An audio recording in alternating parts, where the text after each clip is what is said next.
question is, if z is equals to x plus iy and omega equals to 1 minus iz by z minus I, then mod omega equals to 1 implies.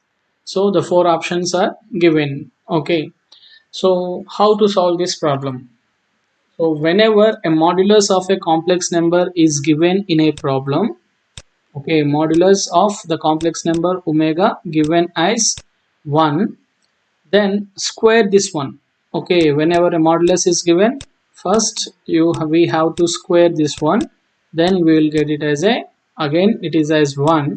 But from the properties of modulus, mod z whole square can be written as, so z into z conjugate can be written as mod z whole square. So now we can write it as omega into omega conjugate equals to 1, or w into w conjugate equals to 1.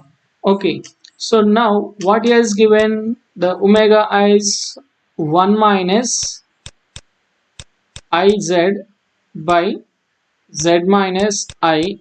Okay, 1 minus iz by z minus I into the conjugate of 1 minus iz by z minus I whole conjugate. Okay, which is equals to 1. Okay, and here we are getting the condition as, so what is this, z1 by z2 whole conjugate can be written as z1 conjugate by z2 conjugate. Okay, now we can write this condition, okay, especially this condition as 1 minus iz conjugate by z minus I conjugate. Okay, we can write this is as 1 minus iz, that means 1 minus iz by z minus I. Okay, 1 minus iz by z minus I into 1 minus iz conjugate by z minus I conjugate equals to 1. Okay, and we have the property. Again, now we need to consider the property. What is z1 plus, okay, sorry, before that, the conjugate of a complex number. What is this complex number? 1 minus iz. If x plus iy is a complex number and its conjugate is x minus iy, simply by changing the sign of the imaginary part we will obtain. Now here we will get this is as 1 minus iz by z minus I into, now 1 minus iz conjugate, now change the sign, here the imaginary part is minus z, then it will become 1 plus I z conjugate. Okay, why? Because z is also a complex number. Okay, z is also a complex number. Now the denominator can be written as z conjugate plus, what is, change the sign, minus I will become plus I, which is equals to 1. Okay, which is equals to 1. Simply use the properties of the conjugate. We can write it as x plus iy as x minus iy, but z is also a complex number and we need to represent this is as a z conjugate. Okay, so if we cross multiply this, what we'll get, 1 minus iz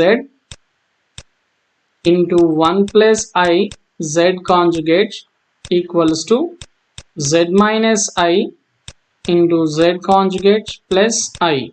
Okay, then go for the simplification. What will get over here? If we simplify this, 1 into 1, 1 plus 1 into iz conjugate minus iz into 1 minus iz. Okay, and minus iz into plus iz, I into I square, minus I square means plus I square, and we'll obtain it as z into z conjugate. Now RHS side, we obtain it as z into z conjugate plus iz minus I z conjugate, and minus I into plus I, minus I square is nothing but plus 1. Okay, now this plus 1 and plus 1 cancelled out, z conjugate will be cancelled out. If I write it as, so minus ij take into the LHS side it will be plus I z bar.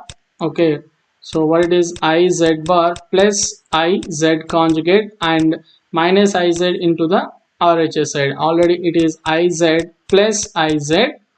Then we can write this is as what is 2 times of I z conjugate equals to what is 2 times of I z. Okay, 2I will cancel out, and what the condition we are obtaining it is as z conjugate equals to z. Okay, so when the conjugate of a complex number will be equals to the complex number itself, z conjugate equals to z is obtained. So z conjugate equals to z means what it is. Okay, z conjugate equals to z means what it is. If z is equals to 3 plus 4i and its conjugate will obtain as 3 minus 4i, these two are not equal. But if z is equals to 3 and its conjugate is also 3, okay, this condition is possible only if the complex number, given complex number is purely a real number, the imaginary part is 0. If the imaginary part of the complex number is 0 only, then we obtain the z conjugate equals to z. Okay, please refer the video of the properties of conjugate. In this one we discussed this z, if z conjugate equals to z, the given complex number is purely real. So if it is purely real, z equals to, okay, the given condition is, then the complex plane z equals to simply x, the imaginary part is 0. So if we consider the complex plane, okay, if we consider the complex plane to the real part of the complex number to imaginary part of the complex number, real part of the complex number to imaginary part, z is always a real number. Only z is always a real number, 1 2 3 4 and 8, z is always x. So that means it is a real number. So either it is minus 1 minus 2 minus 3 minus 4. So from this one we can say that the given complex number z lies on the S lies on the real axis, whereas the vertical axis is imaginary axis, the horizontal axis real axis. So we can conclude that Z lies on real axis. Okay, Z lies on real axis. Just go through the question, what the options will it satisfy.